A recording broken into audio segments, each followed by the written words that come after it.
As you can see, I'm just messing around with the pitch, and this is called semi-pitch. So what we're looking at right now is program edit. If you're new to the MPC or you've been on the MPC, this is going to go into a deep dive into all these tabs and just showing you like how you can use it in your workflow. It's going to be really good if you want to get better at performing. And there's a lot of different unique features that will just allow you to just do things a lot quicker. So let's just get into it, man. Right here, we're going to start off with the global, and then we're going to get into the samples, the envelopes, the LFO, and so on.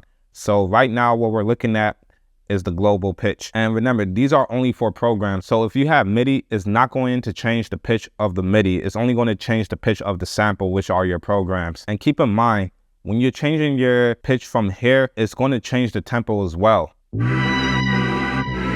As you can hear, that sounds a lot faster. The way that you're going to want to like maintain your pitch, you can either do it through your warp, and you just put in the tempo. For this sample, I'm using a unison loop, so it's just 143 BPM. So I'm able to just go in, warp, and put that in there. 143. And make sure BPM sync is on. So now I could just go back here to global.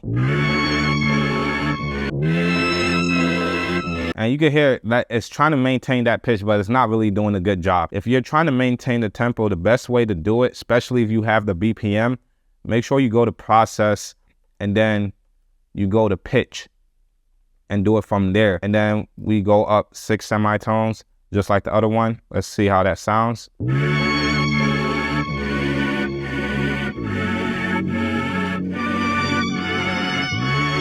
That sounds a lot better, and fine tuning is just changing in between the increments of each note. Semi just means semitone. You're just going up one note from the key that it's originally in. So if it's in C minor like this one, and I go to shift 16 levels, you can see from C natural minor, the next key is D. So anytime, if you're not too familiar with like music theory stuff or know your scales, you could just always go here, mess with the semi pitch, and see where your key is now landing on. So that's a good way. And polyphonic is just if you have several pads and you're hitting each one of them so that they don't overlap, you just put it all to mono. And then we had the level of the program. So before we get more into depth on the different tabs, just keep in mind, most of these tabs are just repeating itself. So don't let that intimidate you when you see many different pages. It's really all the same. And I'm gonna just show you that as well. So you have your levels, you have your pan, and you can even access that from just right here. That's why I said it's all about workflow at this point, because pretty much all of these things do the same thing. And mute groups is just like the polyphony, like you're able to use one pad to cut off another pad. And then let's go to cycle. Cycle is very interesting. At first it starts on velocity, and this is called layers play. Let's just say that you just want to play on your 16 pads. You don't want to have to go to a different bank or anything like that. You could just layer a lot of your different sounds onto one pad, and let's just take a look at that. So let's go to cycle again. We have this, and then if we stay on that pad and just switch the option to a crash, and then we can switch this option to, let me go to more of the melodies, to that. And remember, we're still on this pad. And then, so now we have all these different layers. We have 4 layers. You can only have up to 4 layers in the program edit mode.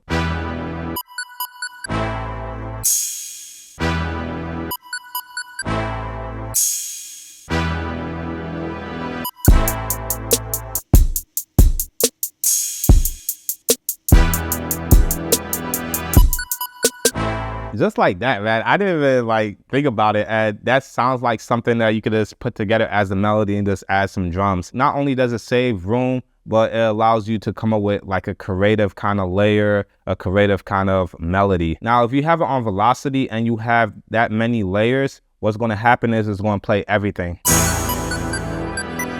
Just keep that in mind. And you can also cycle through your sounds with velocity as well, but we'll get to that because that will be in the sample section. And then random is going to play all your layers at random.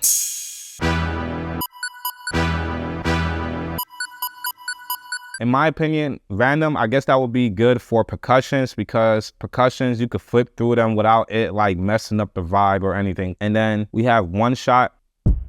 One shot pretty much plays the whole note. And when you have note off, what happens is after you hit the note and let go, then it plays. Now, I don't really have a use for that, but I'm pretty sure you may find a use for that. And then note on is more so for the functions that go along with the other tabs, and we'll get to that as well. And then you have individual settings for your polyphony. So if you just want one pad to be in mono, you could just do that. And if you want one pad to play in polyphony, you can do that as well. So this is just the individual settings. And then you have simultaneously play. This is very cool, especially for performing. So we have this sound up here. So let's just say you're a beginner in finger drumming and you don't want to have to go up here like this.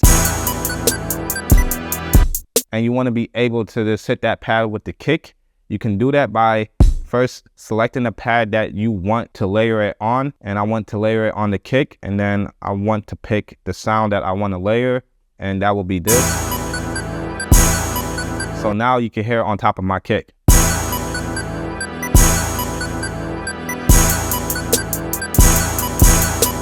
And yeah, you can get very crazy. Like even with this hi-hat roll, I could layer a sound on it. So we could layer this on the hi-hat roll. That's pad 15.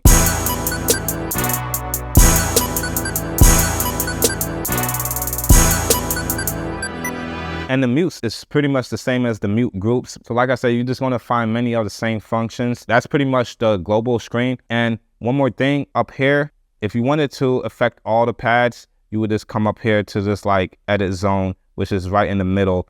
And you could just pick between your current ones. You could select them. And you could do multiple selection.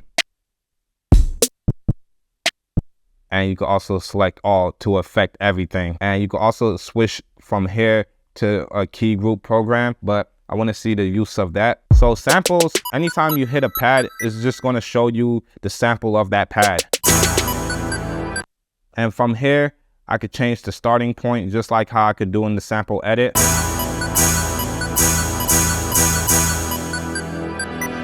And then you can mess with the end. Like I said, it's still like the same function that you would get in the sample edit mode. You can mess with the end as well from here to start end. And then now we have the loop. So that's why I was saying note on goes with that function. So you see how I just hit this note and it didn't play? You have to hold it down, enable for it to play the whole thing. That's what note on is. So let's say you're loading up a key group like an 808 and you hear just your 808 just keep going like this. It has to go from note on to one shot so it could play the whole thing.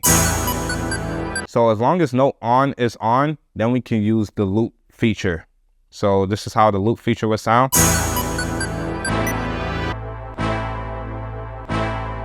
You have the reverse right here. We could reverse the snare. You can get very interesting sounds very quickly with the reverse. And then like I said, man, you got the semi again, and you got the fine tuning to change the key. So for like this sound, like a melodic sound. So I just switched over to a different beat so you can see the better use of slices. We can actually use this layer feature to add our sample chops into one pad. So when I go to a different layer chop, let me just put layer 1 as 13. And then I can have layer 2 go to my chop and then go to, let's say, make sure not to hit the pad. You want to stay on the one that you want to cycle through. Stay on pad 13 and use slice 5 and use slice 14. And I'm just doing this at random, and then use slice 4. Now if we go back to our cycle, it's going to cycle through those chops. So that is very useful when you want to have like your drums right here, your 808s or whatever, like your percussions, and then you want to save some of your sample chops that you did. You could just easily have them on one or all 4 pads cycling through all your 16 pads. And Warp is actually the same screen in your program edit. So it's just another faster way. So if I want to warp a sound, I could do that if I want to. Now, if you look closely, there is about 3 other dots that you have to just click on the sample tab so you can cycle through it. These are the same functions. Like I said, you have your semi and you have your fine tune. The only difference is for the layers. So the more you click into these different options while you're in the samples is really for the layer options to get more unique with your layers. So I could change the pitch for one layer, I could change the fine tuning for one layer, the levels for one layer, and I could change the panning for each different layer. Now for the third screen of the sample, you have your offset, velocity start, and velocity end. Offset is just making your sample start at a different starting point. Here's this chop. Got like that little bass in it. You can take that out with the offset.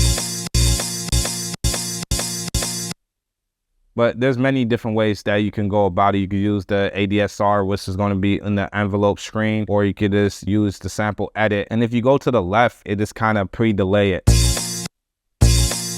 As you can hear right there. Nothing that I really would use, but right here, velocity start and velocity end.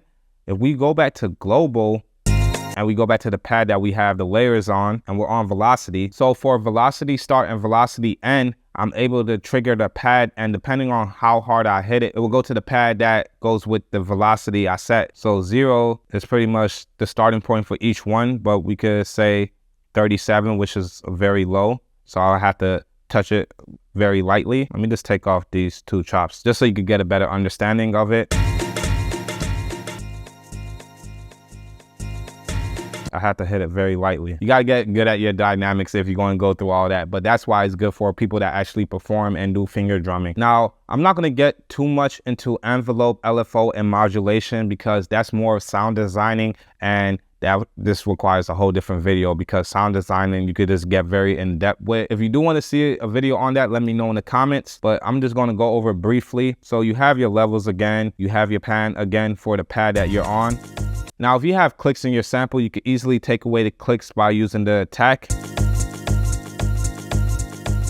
Attack is more of a fade in, and decay will be the opposite, like the fade out of your sound. And this is really good for drums. If you want tighter drums, you would use your decay and just bring that in. And then you have AHDS, which stands for attack, hold, decay, and sustain. Now, sustain is just how long the note is gonna go. So if I had it like this, you're not gonna hear nothing. But if I told it to hold that volume, and then it's gonna drop down for the rest at this point.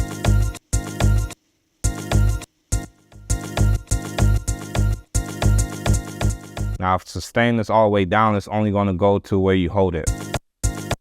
And then you have your amplitude, which is just the levels. Then you have the amp attack and your pan. Go to the different tab. The different tab, now you can mess with your filters.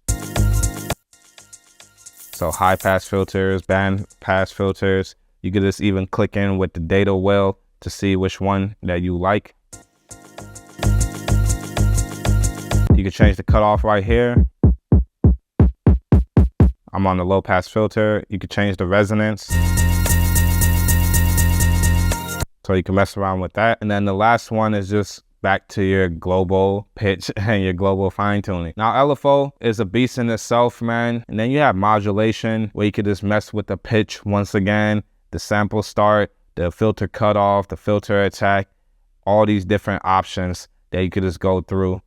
And then you have your last screen, which is just your effects. And from here, you can see the presets that Akai has, your presets that you save from here, and then you can also put it through your sends as well. And then you can hit effect again, and this is where it gets interesting because everybody likes to talk about how they want their drums to hit harder. So this is a quick way to make your drums hit harder. I could use the tube drive over here. You have your soft clipper. So this is when you really making your drums hit, using that soft clipper. And you can go in and change from these different types. So these are just other effects that you can just throw on. And for me, I will just probably use this section for my drums. And there you have it. Program edit is pretty simple. You're just gonna have to dive in, just mess around with it and just see what you can come up with, be creative. So if you like more of these functional tutorials where I go over like certain functions on the MPC, then you might like this one as well. Until the next time, thanks for tuning in. Peace.